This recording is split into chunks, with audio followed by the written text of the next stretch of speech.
always like to have this, and I think I've used this picture before. This is a Rembrandt of the storm on the Sea of Galilee.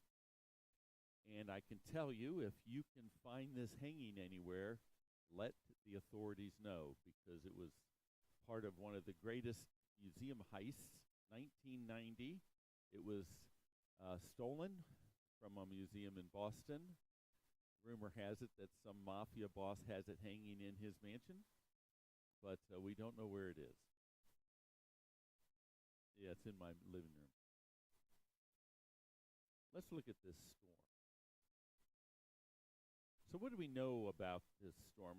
Well, let me go back, because we talked about storms that we get. The media likes to let us know about the weather and the storms and the snow blizzards and all this stuff. And what does it generally do in us? What does it kind of what does it cause us to do? Yes, fear and panic. Yes, they're not really interested in just simply information. It's fear and panic. Well, this is a storm that isn't propagated by the media. This is a true storm. What are some of the characteristics of this storm that we can learn from this account? First of all, it came on all of a sudden. It was unexpected.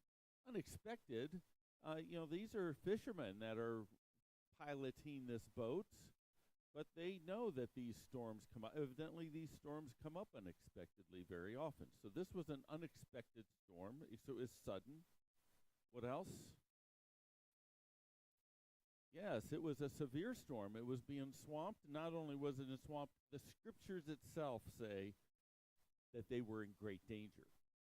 Now, I want to say this because we tend in this story to get critical of the disciples. And we probably get critical of the disciples because we're really following Jesus' lead. Was Jesus critical of the disciples? Yes. What did he say? Where's your faith? And so we tend to just jump on board with Jesus. But I think we need to realize that this is us. This is not a mild storm. These are experienced fishermen, and the Bible itself does not downplay this storm. They were, in fact, in great danger. Is it unreasonable for them to be in fear? No, it's not unreasonable for them to be in fear. And I think we need to realize that also. Let's not be too critical of them. And yet, Jesus seems to think that it was unreasonable of them to be in fear. Because he says what? He says, where is your faith? Okay, well, this is a storm. This is a storm that's a severe, sudden storm. It's causing their ship to be overcome by water and waves, and they were clearly in great danger. It even says in the scripture, and Jesus still says, where is your faith? Where should what in this story is really the foundation for Jesus to be able to criticize them? Where is your faith?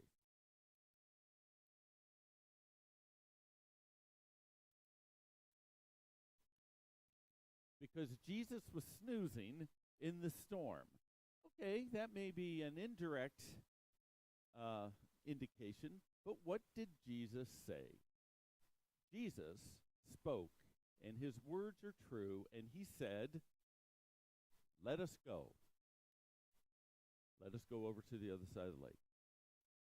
But I paused at the go because Jesus tells us, let us go. He says, go. Now, there's a number of times, and I know that this is somewhat of a story that can very easily become a cliche in Sunday school lessons. And I'm one that tends to avoid those sort of Sunday school cliches, but not today. I'm going to embrace it because I think it's important. I think I've experienced it. I think you've experienced it.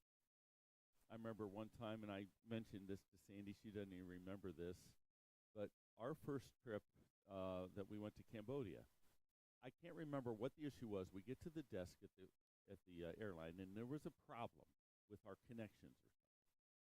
And I just sat there because I knew, of all the mission trips I went on, this was one that I knew God had opened up the door for me on this one. It was very personal. I won't go into that. But Sandy's at the desk trying to get this thing taken care of, and I can tell she's in a little bit of panic. We have connections to make. People are checking in. We even knew some. There's another doctor. He said, "No, they're going. We're stuck here at the desk." But I had no panic because I knew that God had sent us here. And I don't. And I wouldn't say that Sandy was panicking, but I was. I just sat back and kept my mouth shut, and she took care of it. But I knew that there was that same sort of instruction. Go. And I knew we were going to go. There's another episode that Sandy and I were part of, and I didn't bring this one up, but you remember the year we went to Colombia, and our plane was set to take off the morning that we changed our clocks.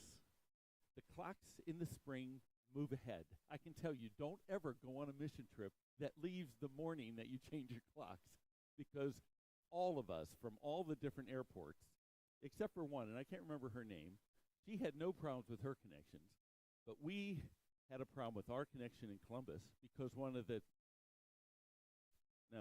yes, Sandy and I didn't get separated, but our connection was delayed in Columbus to Miami because one of the flight attendants overslept. Their alarm didn't go off at the right time. They didn't change their clock. But the main part of the team in Indianapolis had the same problem, and they did miss the connection. So we get down to Miami. We barely make this plane. There's one lady who was part of our team who had never been to Colombia, didn't speak Spanish, didn't know anybody on the team. Fortunately, Sandy and I made it, so she wasn't there by herself, because when we got to the airport, the other team told the people in Colombia, "We're delayed." But forgot about, there's some of us part of the we're that weren't delayed. So we're in the airport with nobody to meet us. We can't speak Spanish and all that. I bring that up because when the rest of the team got there, their luggage didn't. And the luggage had our medicines, and the luggage was misdirected. It was in Bogota. Who knows where it was? They weren't even sure where it was. And I can still remember we were all together, and just, we should do this, and it was just this somewhat general sense of panic, but somehow that mood, the Spirit of God spoke through one of us, I think, and said, let's just turn over to God and pray. And we did, and all the luggage made it. But my point is that there's these storms of life that come. And they distract us, and we get caught into them. And we panic, and we try to affect it. I'm sure that the disciples were in that boat trying to bail the water out and doing all those things that they were doing, and maybe they were waking Jesus up. I'm not so sure they were waking him up to calm the storm. I'm thinking they're waking him up to help bail the water. He's sleeping. How can you sleep in this time? We got to bail the water out. Because I really don't think they were expecting Jesus to calm. Do you think they were expecting Jesus to calm the storm? Why do you say that? Because he did calm the storm, and they were more afraid afterwards than they were before. Who is this? But that's what we do when the storms of life come. We freak up, we fear, we turn where we can for help. None of that is necessary. As far as turning for help, that's not necessarily the wrong thing. But we often forget. In Psalms, the psalmist says, O Lord God Almighty, who is like you? You are mighty, O Lord, and your faithfulness surrounds you. You rule over the surging sea. When its waves mount up, you still them. This was written hundreds of years before the disciples were in the boat with the Lord, and the words had already been written, the waves mount up, and you still them.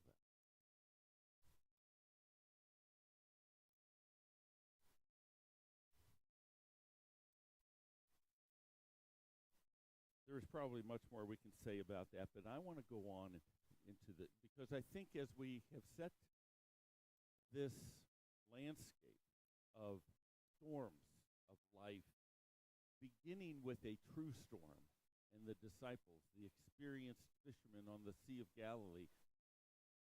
You ever know why? Is it a sea or a lake? It's got both names, sea and lake. You ever wonder about that? What makes a sea, a lake a lake? Is it really a sea? The truth is, the Sea of Galilee is a lake. And the Dead Sea is a lake. And the Great Salt Lake is a lake. No, it's not. It's still there.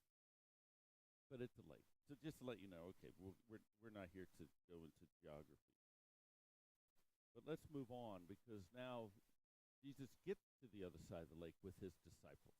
And by the way, this is the area that's Gentile.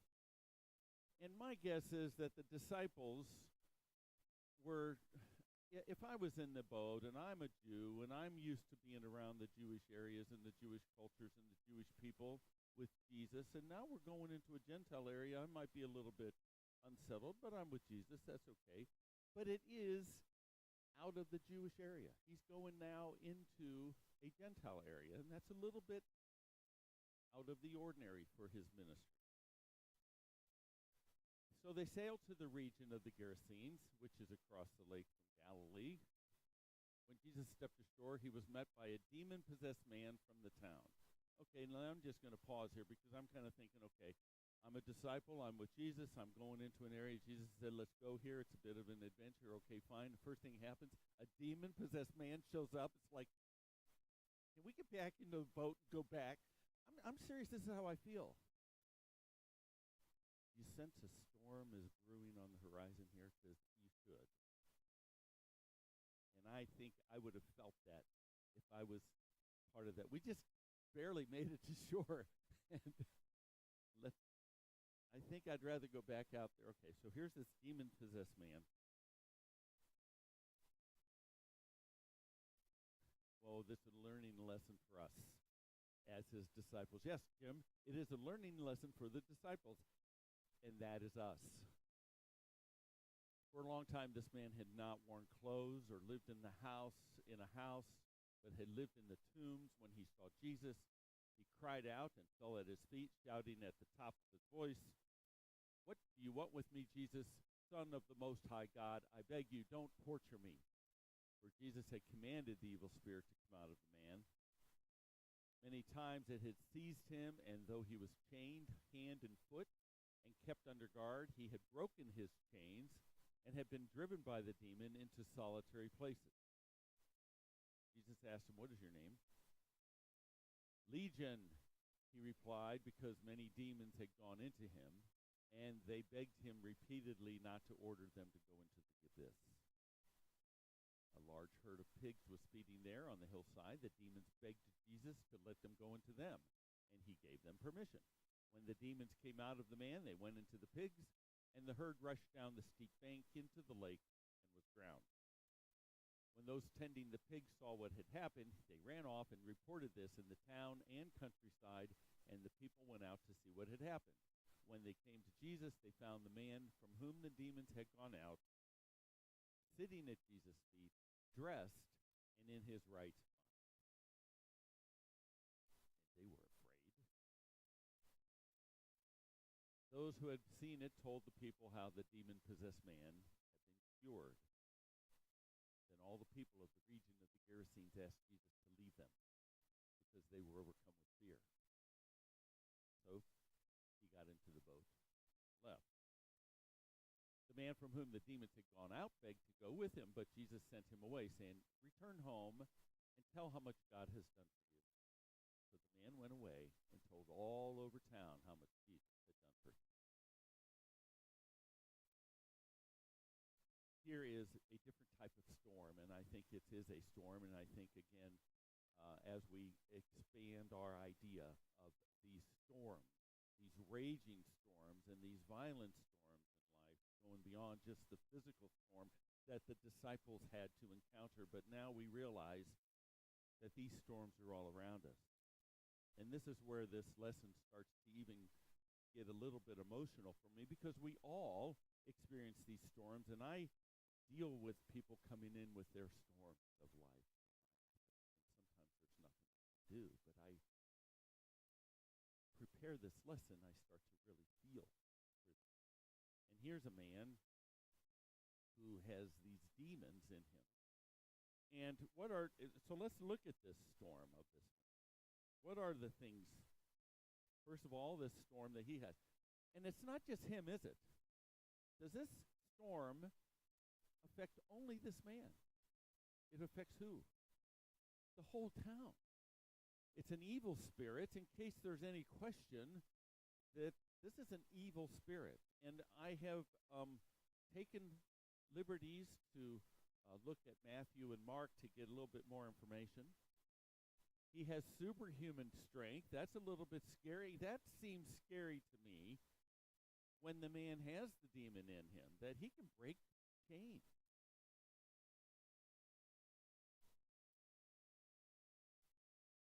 He cries out day and night, and they kind of elaborated on this on some of the Gospels. If you were in town, you would hear this man. Now, in the daytime, that's one thing, but if you're trying to sleep at night and you hear this demon-possessed man crying out, that is a little unsettling, I think, if not a lot unsettling. Better lock the doors, shutter the windows. It's a reminder he's out there. This demon-possessed man is out there. He was even self-destructive in some of them. They said he would cut himself with stones. So this evil spirit was unkind to this poor man who was experiencing this spiritual storm in his life.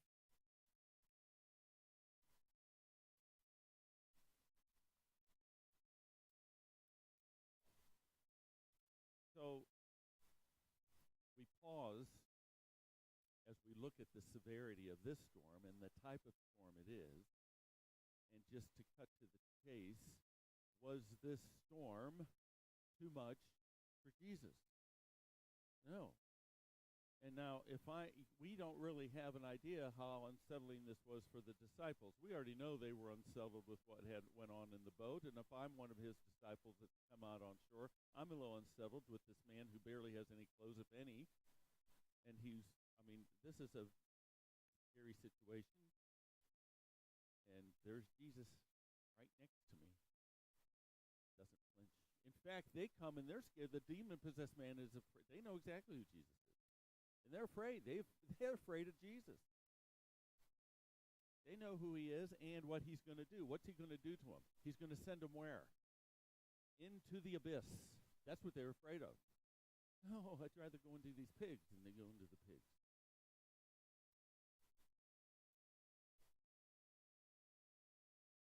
I'm afraid. I don't know why. I don't know how bad the abyss is. It must be pretty bad. That's all I can say. They didn't want to go into the abyss. I think eventually the demons all go into the abyss. They weren't ready to go into the abyss. What is the abyss?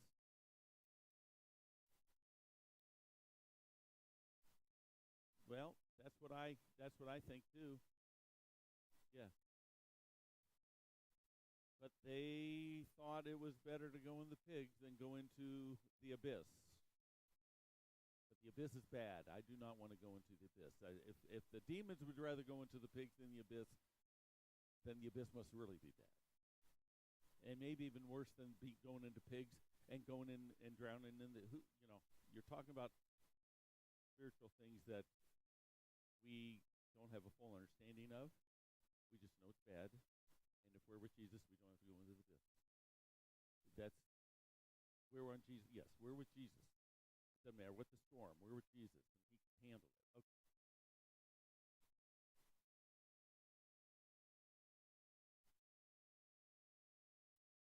Yes.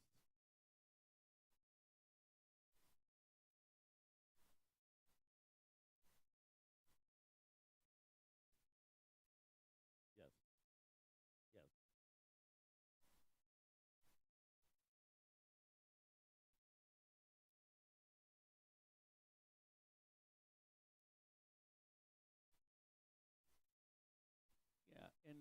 And I don't want to focus too much on the idea of demon-possessed people today. I think they are there, and I think we probably see them, and they probably carry with them a diagnosis. But I think to expand it beyond just spiritually oppressed people in general, that there is no spiritual situation a person is in that Jesus can't take care of is probably my conclusion. And that's important because we are instructed by God to go. And if I can advance this lesson here, well, I will advance it. Let me pause on that, and let me go to the next questions here.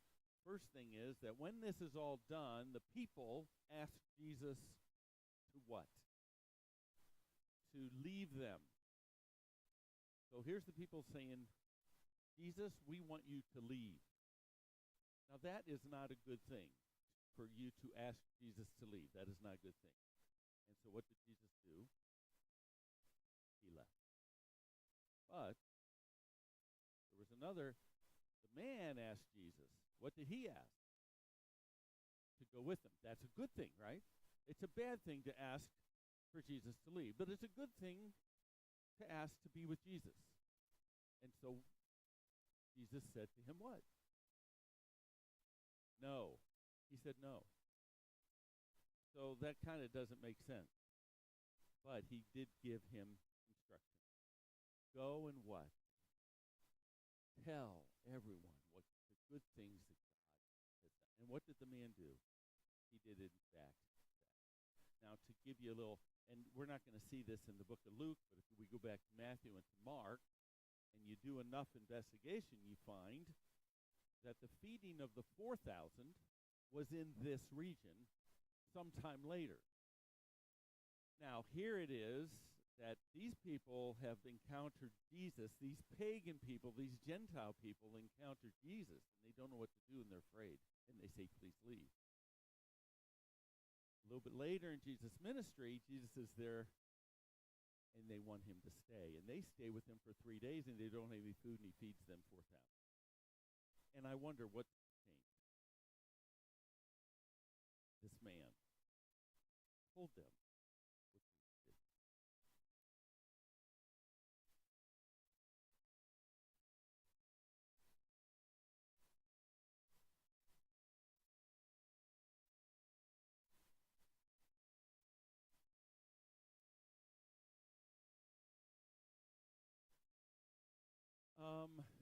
Okay, so Debbie is highlighting that these people recognized that this man was in trouble. They tried to restrain him.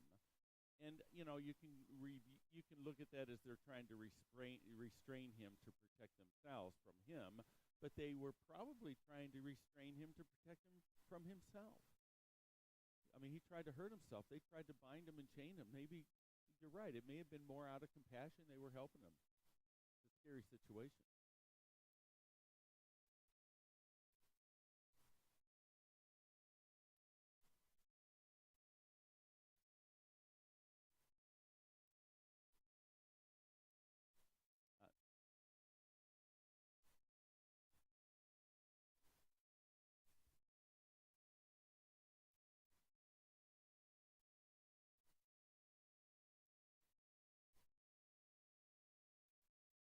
So Debbie is reminding us that the feeling, and I agree with her, that we do all have a desire to be kind and compassionate, and perhaps the people of the village was being that to him. Um, I might contrast that kindness, compassion that we all have. That when the storm comes up, sometimes it gets overshadowed by what? By our fear. Jesus is trying to show us, and he's given us this. His Spirit has given us this here 2,000 years later, trying to show us that he's there. Jesus is there with us. And we don't have to fear. And when Jesus says go to the disciples, let us go, we should have faith that we're going to make it. And when he tells the man, go and tell, he's given us that, has he not? Has he not told us as his disciples, go and tell? When those storms come up, when we go and tell, should we fear? No. Because he has told us that. And it's a promise that he is with us always.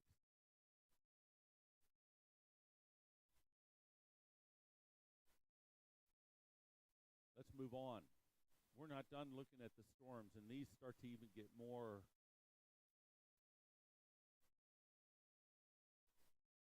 I think they get more deeply personal with some of us as I try to understand what's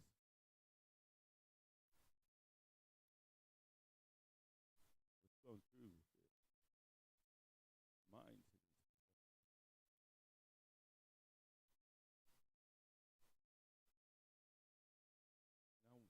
these people. Now, when Jesus returned, a crowd welcomed him, for they were all expecting him.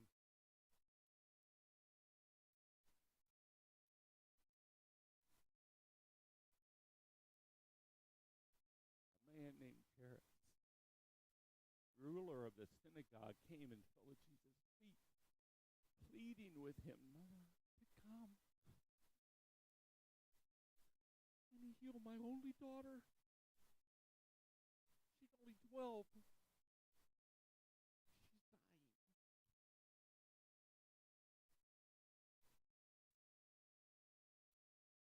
So Jesus was on his way, and the crowds almost crushed him, and a woman was there who had been subject to bleeding for 12 years. No one could heal her. By the way, she went to the physicians, and all they did was take her money. Luke is nice and kind and doesn't tell us that about the physicians, but Mark, he's happy to tell you the physicians took her money and she now is in poverty because they could do nothing for 12 years. I'm a physician. I know our system is broke. Theirs was too. So for 12 years, no one could heal her. She came up behind him and touched the edge of his cloak, and immediately her bleeding stopped. Who touched me? Jesus asked. When they all denied it, Peter said, Master, the people are crowding and pressing against you. Jesus says, someone touched me. I know that power has gone out from me. Then the woman, seeing that she could not go unnoticed, came trembling and fell at his feet in the presence of all the people. She told why she had touched him and how she had been instantly healed. Then he said to her, daughter, faith has healed you. While Jesus was still speaking, someone came from the house of Jairus, the synagogue ruler. Your daughter's dead. He said, don't bother the teacher anymore. Hearing this, Jesus said to Jairus, don't be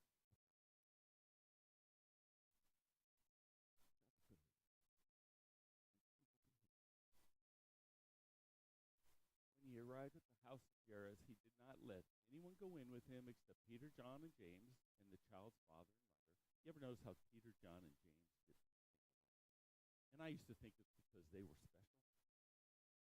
Now I think it's because they were special. Jesus had to keep an eye on this. I had two brothers, Jeff and Paul and Tom. Had to keep an eye on this. So I don't know if that's what it was. He didn't let the mourners go in. Look at this. Meanwhile, all the people were wailing and mourning for her. Stop wailing, Jesus said. She's not dead, but asleep.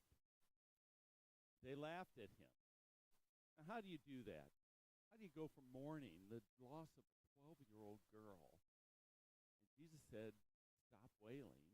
She's not dead. She's asleep. And they laughed. And I think it goes back to the professional mourners that were there. When somebody died, then they had the people came in and they were filling that emotional need, I think, that we have to mourn when there's a loss. But it didn't take much for them to laugh at it. But They laughed at him, knowing that she was dead, but he took her by the hand and said, "Child, get up." Her spirit returned, and at once she stood up. Then Jesus told them to give her something to eat. Her parents were astonished, but he ordered them not to tell anyone what had happened. It's a little bit of a contrast. There are so many contrasts in these storms that we're looking at. And here's one of them that I wasn't prepared to look at, but let's look at this contrast. What did he tell the demon-possessed man? Go and tell. Go and tell. What is he telling the parents of this 12-year-old girl? Don't tell anyone. So there are times, all I can say is, what's the difference? I don't know. All I can say is there is a time to tell and there's a time to not. Just do what Jesus said. If Jesus says go and tell, you go and tell. If Jesus says don't tell, you don't tell. So there's this, again, art. I found this picture. I found this one interesting because this is actually in the catacombs of Rome. And it's dated to about the 4th century, but this is a very important, in the minds of Christians for centuries, this episode of healing of this woman. Let's look at, first of all, the storm. The first storm that we came in was this pleading father. I have 4 daughters. I know. This is why I get a little emotional here, because as a father, I can only imagine what's going through his heart. It's his only daughter. She's only 12 years old. She's dying. And that is a storm that we all, perhaps, well, I hope some of you haven't experienced it, but many of us have experienced this storm. Or storms like it. That close loved one. And they don't. But it's hard.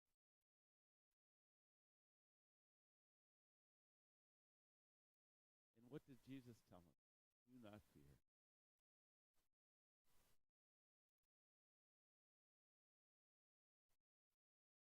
But I want to look at this other storm.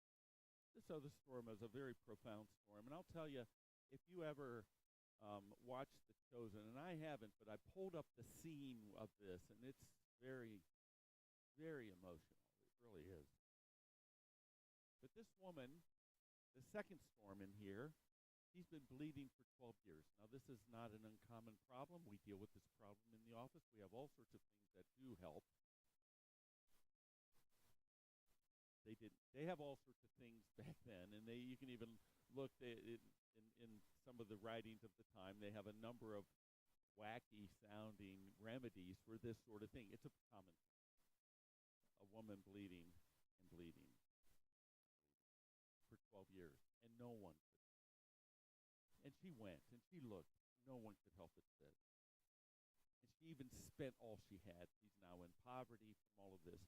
But the other thing is, what does the Old Testament tell us about a woman who's bleeding? She's unclean. Now, she's unclean from her monthly cycle, and she's unclean for so many days. But this woman is unclean perpetually for 12 years. That means you can't go out, you can't go worship, you're unclean. And it's actually not just the physical aspect of it, because I can tell you, if you're bleeding and bleeding and bleeding, you're anemic and you're weak and you're tired and all those things that go with it, but you're also spiritually spent and you are shamed. And this is what this woman is carrying with her. So she's been unclean now for 12 years.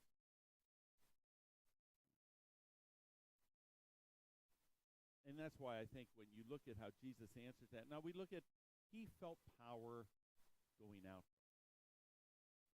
He just needed to touch the hem of his garment, and we think about that element of faith, that all I need to do. It kind of reminds me of the in Acts when it says that people just thought if they could just be in the shadow of Peter, they will be healed. Now, it doesn't say they were actually healed, but many of us believe that they were. Here, she had that same level of faith, but I think it's more than just a level of faith. Because if you touch the woman who's unclean from bleeding, you're unclean. And so I almost feel like there was a compassion on the part of this woman. She didn't want to make Jesus unclean. I'm just going to touch the hem of his garment. So I think that it is faith. There's no question it's faith. Jesus told her it's faith. But I think there's also this desire of compassion towards and respect towards Jesus. I'm not going to make him unclean.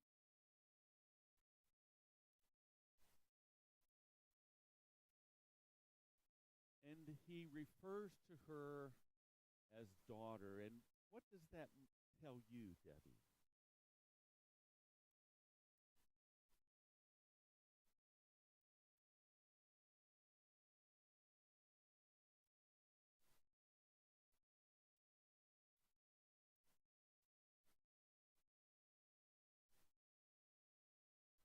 But come into the personal nature of it. Why did Jesus say, think about it?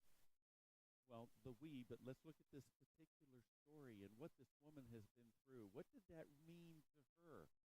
What did that mean to her? To have Jesus turn to her. First of all, he's calling her out, and it doesn't say she was afraid before, but it sure says she was afraid after. He's called her out. He felt this power. We're not going to talk about the power going out of him. Did he feel that all the time with all the miracles? Well, that wasn't important. It was important on this one because the Spirit of God did not want this healing to go unnoticed. And by gum, I'm glad. I'm glad we have this healing. That she didn't just sneak up. You'd kind of wonder, did other people sneak up, touch his tassel, and they get away with it?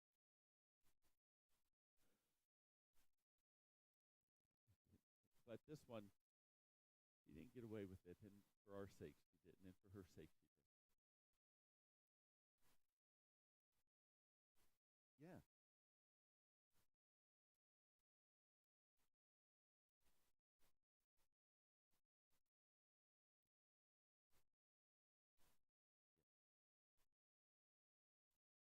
Yeah, the healing for her wasn't just that the faith and touch and she's not bleeding anymore. It was important for Jesus to call her out and for her to expose her shame. She's in front of all these people. It's a huge crowd. They're tight. And she has to confess what has been going on with her. It's not her sin, but it's her uncleanliness she has to confess. This is a shameful thing. And she's in fear and she's trembling. And she got called out. She goes, I'm sorry, I'm sick. But you wouldn't have gotten that word, Debbie, from Jesus. The most important when he says, he's family. We have relationship. Your faith has healed you. Go in peace. What an important word for that to happen.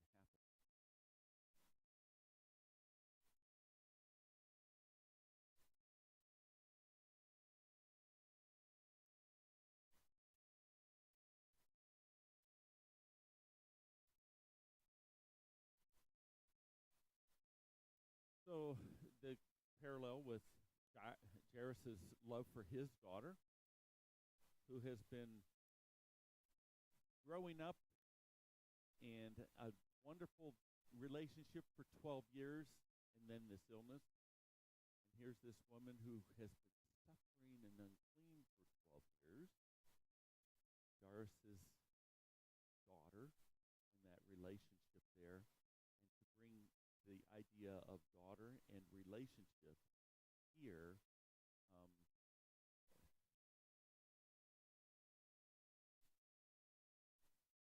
I'm not sure that I can fully express. I think we all feel that important.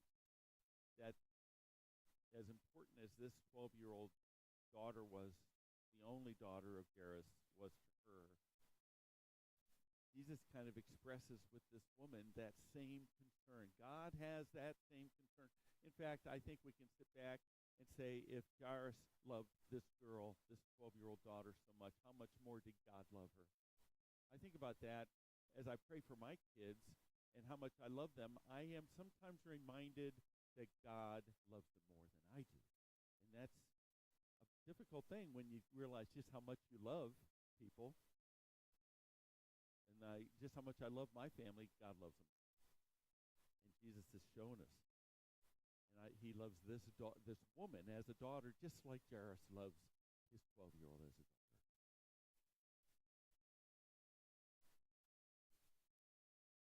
So what is the common emotional response to all these situations when these severe, and you think about, and I think I have not backed off on how severe these storms. The storm that Jairus is going through, the storm this woman is going through, the storm this man is going through, being demon possessed. These are storms that we all go through and people are going through today. And I see it in my office and I see it in my family and you see it. And what's the response? What's the typical emotional response to these situations? Fear.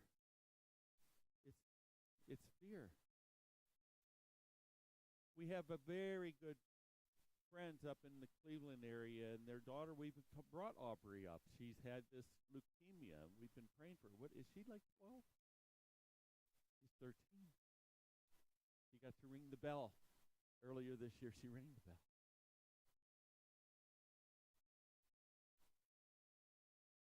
Because Jesus' answer to fear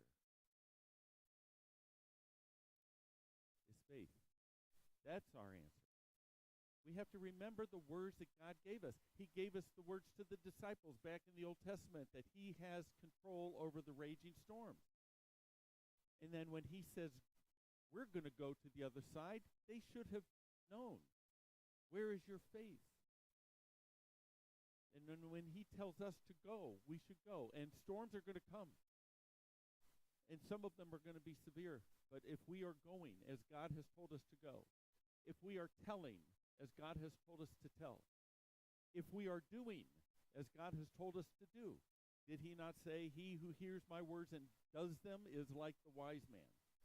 But when we go and when we tell and when we do, there will be storms, and some of them are going to be severe. And they're going to instill in us fear. And we have to stop. It's a discipline. It's not necessarily going to naturally come, but it takes, as it did down in Colombia, it took somebody to stop and say, wait, we do not need to fear. Let's pray. And sometimes it takes that discipline to be reminded when those storms come and you're doing what God has told you, to have faith. God can take care of that. There is no storm. I stop and think about just what the disciples had seen up to this point. Lame walking and blind seeing, and even they had already seen the widow of Nain's son being raised from the dead, and yet they still are amazed at this storm. There is nothing that God can't do. There is no storm, and that's what I get from this second half of chapter 8. There is no storm in my life that God can't take care of. There is no storm in your life that God can't take care of, even though they may instill in us fear. Let's bow our heads and pray.